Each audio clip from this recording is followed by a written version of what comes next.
Thanks to everyone for being here. It is good to be here in the Republic of Tower Hamlets. You know, just outside this building is the bathhouse that my family members used when first they came to Britain. Their lives as migrants and refugees from Eastern Europe, their lives were not easy. Just a few years after some of them came, the British state passed the 1905 Aliens Act to keep them out. Their lives were made hard by bosses and by the state. But they said, we are here to stay and we're here to fight, and they formed a fighting community, and I am so proud every time I'm in Tower Hamlets that the tradition that my Jewish ancestors helped to forge here, that Irish migrants and others helped to forge here, remains alive in the Palestinian flags on lampposts all over the streets. This is an area that believes in freedom.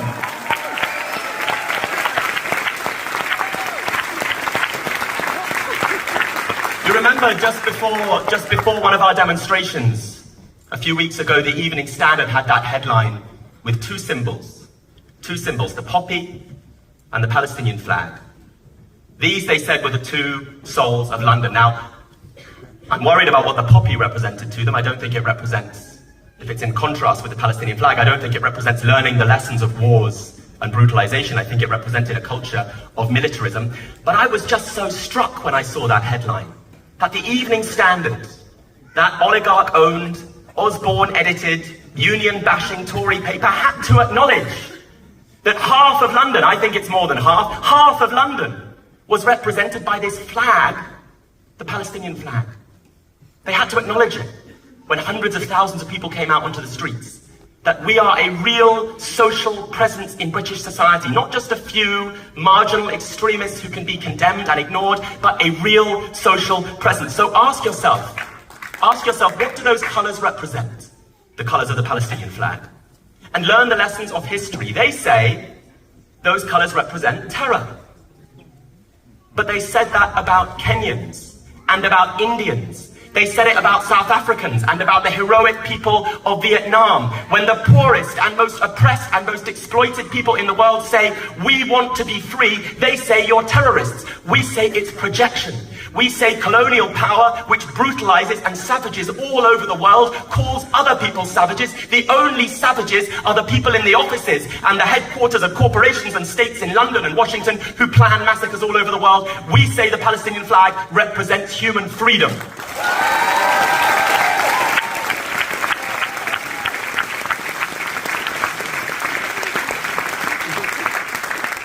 Think about how we remember the past of the 20th century. Who is remembered now as heroes?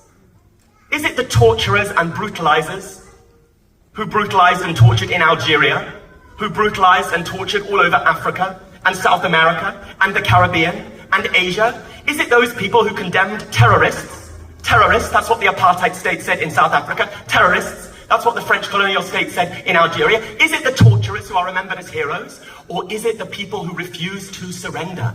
And those all over the world who stood with them and said, we will face whatever attacks come our way, because we know that no attacks will be as severe and as brutal as the colonial attacks on you. And so we have no right to surrender as long as the oppressed, colonized Palestinian people continue to believe in universal human freedom.